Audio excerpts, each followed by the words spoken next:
All right, welcome back. And usually at this point I answer some questions and ramble on and on. But today we have a insightful guest, one of our most fervent fans and audience members, and certainly a new friend to the show and to Joey and I.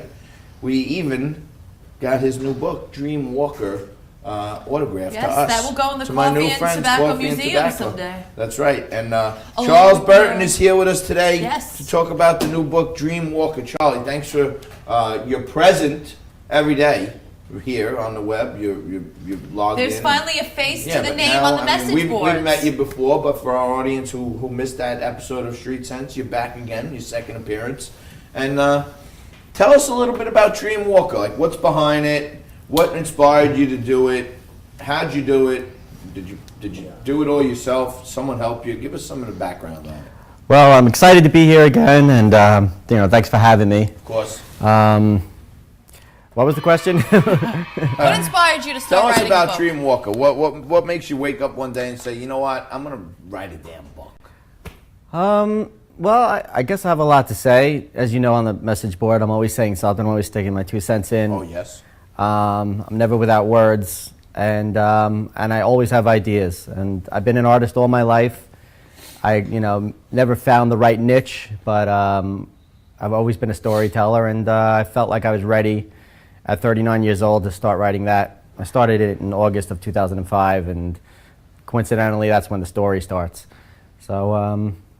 Now, what is the story about? Is it about you, or No, is it Is a there any fictional character? autobiographical content in there? I know there's- fictional. I know it's a fictional book, but is there any nonfiction components that it's based on? It's all fiction, but any writer would tell you that they incorporate a lot of their own lives, life's experiences into their work. So I'm no different. So take us through it. Dream Walker basically recounts the life and the connection between dreams and reality of the main character. It's sort of like a modern Invisible Man story, because he realizes that his dreams are the vehicle for his out-of-body experiences. So when he learns to control his dreams, he's actually able to go out and about and do things and make things happen, sort of like a poltergeist. So he's like a superhero almost. Yeah, I guess so. But he doesn't know what to do with it, and there's a lot of there's a subtle message in there about what questions about what are we supposed to do with the gifts that God gave us. Whether you be an artist or a talk show host like yourself. So is it a spiritual book? I mean, underneath it was I offending you with my comments about the church sending the priests to the web? I mean, is it a Christian book? Not at all, but you'll find some iconoclastic ideas in there. He quotes Curtis Sliwa in the book. Oh yeah, that's true. Curtis Sliwa appears in there twice. Now, did you go to Curtis and say, hey, do you mind if... A little bit after the fact, actually. A couple of days ago, I was on his message board, and I said, you got here. By the way, Curtis, you appear 2 times in my book, sort of like as he did in Damages, when Glenn Close was, is that her name? Yes. Yeah, that's right. She was driving in her car, and she was listening to the Curtis Sliwa show, and that's how he appears in my book. That was the Curtis and Kubi show, actually. And there's some spiritual undertones in there, and but basically the background is set against the fabric of a society that is still reeling from the 9/11 attacks, because it's 4 years after 9/11. The main character, Carl, lost his best friend in 9/11, and so he's wrestling with that. He's having trouble with his marriage, and then he realizes that he has this great power.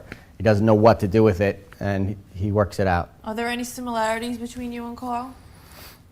A lot, yeah. How old is Carl in the book? He's 39 in the book. That was the age I was when I started it. Does he have a beard?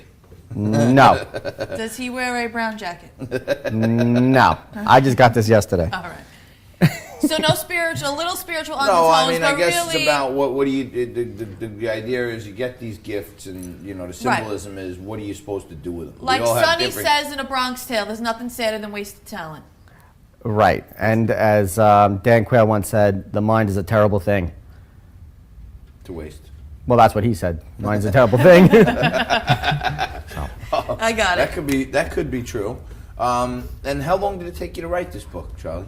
It took me a couple of years, but I rewrote it again, and then there was editing, and then there was proofing, so it took like 4.5 years of a lot of work. It wasn't easy. You were saying it was hard to get an editor, being a Christian white male conservative, that you felt people were trying to shut you down? Is that what you said to me on the email? Yeah, when I sent letters out to all the agents in Manhattan, most of whom are, have certain proclivities, leaning towards the left. Liberals, yeah, they're liberals. And they don't want. You can say it here, Charlie. All right.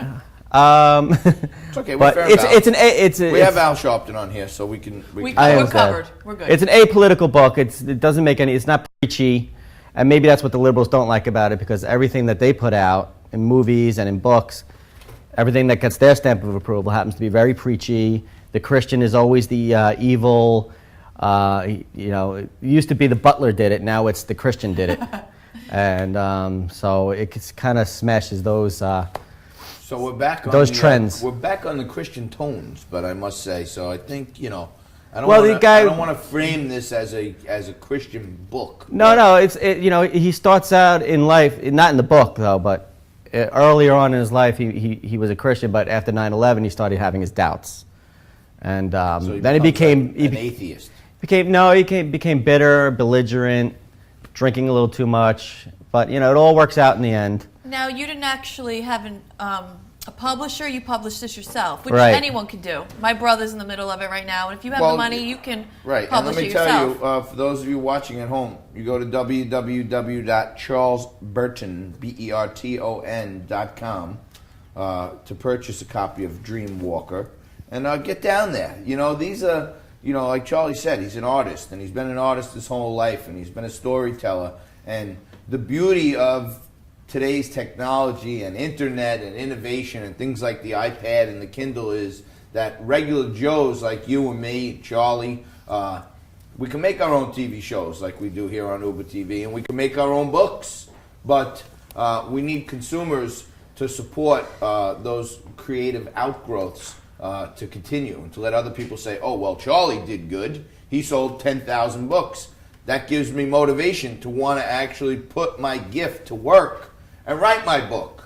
So go to Charles Berton, and I'm sure we'll work it out. Maybe we'll get a link on UbaTV somewhere where if you want to buy Dreamwalker, Charlie will get you a copy, and he might even autograph